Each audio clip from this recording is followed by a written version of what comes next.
Assalamualaikum warahmatullahi wabarakatuh. Selamat malam rekan-rekan semuanya. Pada malam hari ini kita bahas mengenai teori sosiologi postmodern dari teori Michel Foucault.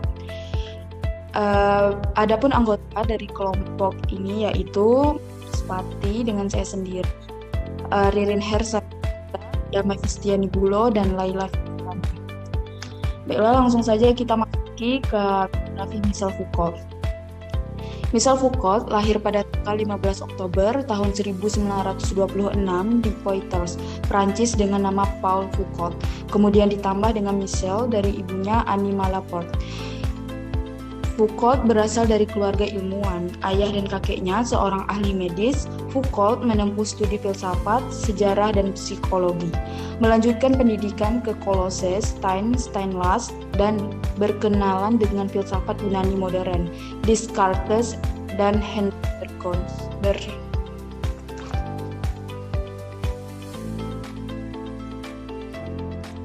Baiklah, langsung saja masuk ke pemateri yang kedua. Baik, terima kasih moderator. Yang pertama itu kekuasaan dan pengetahuan. Gagasan Michel Foucault. Foucault menguraikan hubungan antara kekuasaan dan pengetahuan. Dia menolak tentang pemahaman bahwa kekuasaan mempunyai sifat negatif, membatasi, menghalangi, dan melarang, maupun kekuasaan bukan hak milik ataupun kemampuan yang berasal dari pola hubungan kekuasaan serta tidak berasal dari negara atau penguasa atau terpusat. Namun, kekuasaan itu mempunyai sifat positif serta menyebar luas kemana-mana.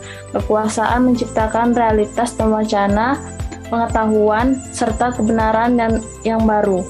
Kekuasaan melahirkan pengetahuan baru sebaliknya.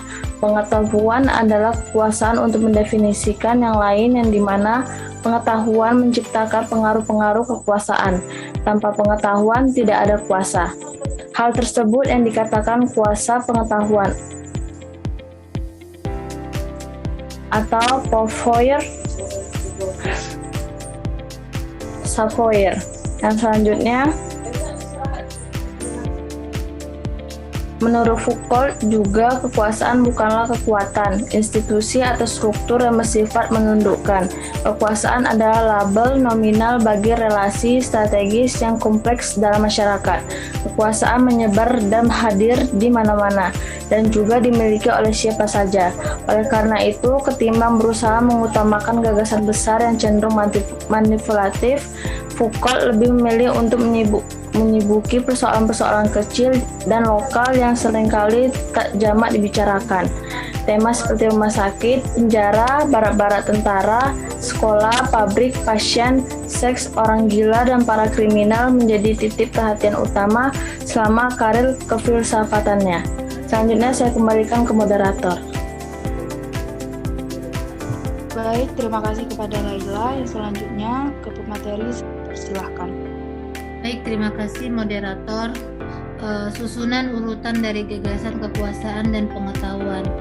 Susunan yang pertama yaitu adanya kekuasaan, yang kedua pengetahuan, yang ketiga lahirlah kebenaran, yang keempat lahir juga relasi kuasa, dan yang kelima dekonstruksi, dan yang keenam lahirlah disiplin hukum.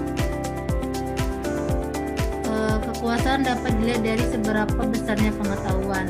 Orang yang mempunyai pengetahuan dapat memiliki kekuasaan.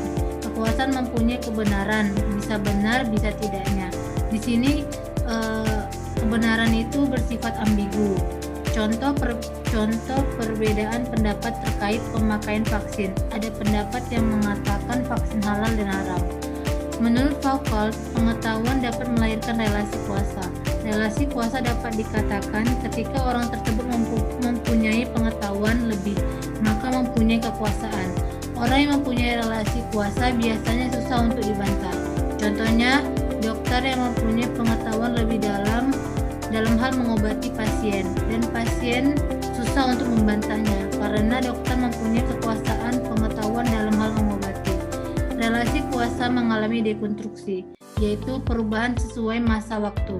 Jadi, setiap masa ada konstruksi yang berubah, di mana mungkin dulu masyarakat mempercayai suatu hal, Namun seiring dengan perkembangan zaman, mereka mulai tidak mempercayai hal yang tadi, dan sehingga muncullah perubahan-perubahan yang baru. Karena adanya dekonstruksi, maka lahirlah disiplin tubuh untuk menyesuaikan perubahan-perubahan yang baru tadi. Karena mereka mempunyai tuntutan yang harus bisa disesuaikan. Karena adanya disiplin tubuh ini, maka lahirlah gagasan kekuasaan dan seksualitas. Jadi kekuasaan dapat dimiliki oleh orang yang mempunyai pengetahuan lebih. Karena mempunyai pengetahuan yang lebih tadi dapat melahirkan relasi kuasa. Untuk itu, relasi kuasa dapat dimiliki ketika mempunyai pengetahuan dan kekuasaan. Selanjutnya saya serahkan kepada moderator.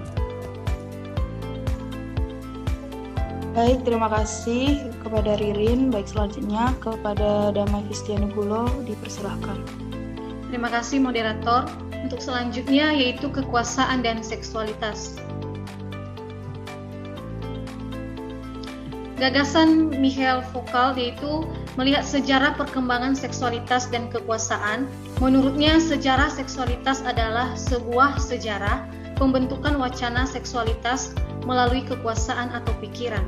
Pada abad ke-18 Masehi, dalam dunia barat seksualitas hanya dipahami dalam pengertian badaniah atau body, bahwa pemahaman mengenai seksualitas bukan hanya tentang tubuh, melainkan juga sebuah pikiran. Foucault menolak tesis penindasan seksualitas, namun menurutnya bahwa sebenarnya pada era yang sama pembicaraan seksualitas justru mendapatkan tempat positif, yakni di dunia medis, psikiatri, dan pendidikan. Melalui domain-domain ini, wacana seksualitas berubah tidak hanya melulu soal tubuh, namun soal pikiran dan norma-norma yang direproduksi dan dilegitimasi oleh ilmu-ilmu dan praktik kuasa era modern. Dengan kata lain, seksualitas adalah produk kuasa dan sistem wacana peradaban barat. Kekuasaan dan seksualitas dapat membantu dalam menguraikan berbagai ketimpangan akibat adanya relasi kekuasaan yang tidak seimbang dalam kehidupan modern.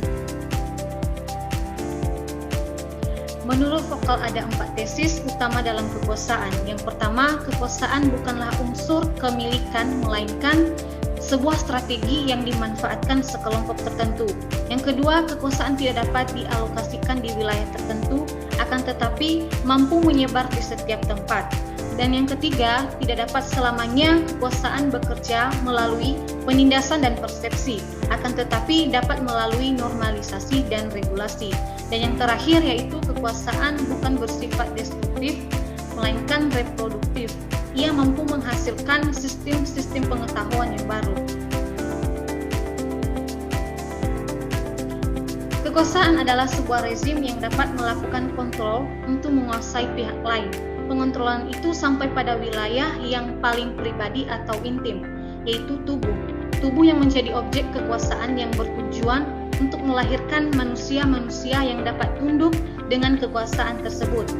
Orang yang mempunyai modal dikatakan kapitalis seperti pengusaha, yang dimana pengusaha mempunyai kekuasaan dalam mempromosikan produknya karena ia mempunyai relasi kuasa. Apalagi ditambah zaman ini kerja sekarang memandang fisik yang diutamain yang menarik. Hal ini bertujuan untuk menarik konsumen dalam membeli produk yang dipasarkan.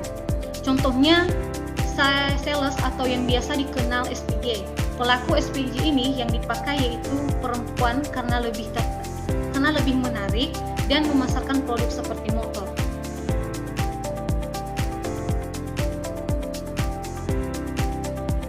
Dan terima kasih, dan waktu selanjutnya saya serahkan kepada moderator. Baik, terima kasih kepada Fistiani Bulo. Baiklah, itu tadi hasil dari diskusi kami mengenai teori sosiologi postmodern, teori Michel Foucault.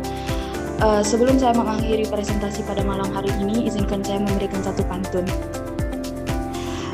Siang-siang pergi ke kota, jangan lupa beli alpukat. Demikian presentasi kita, semoga bermanfaat. Sekian dan terima kasih.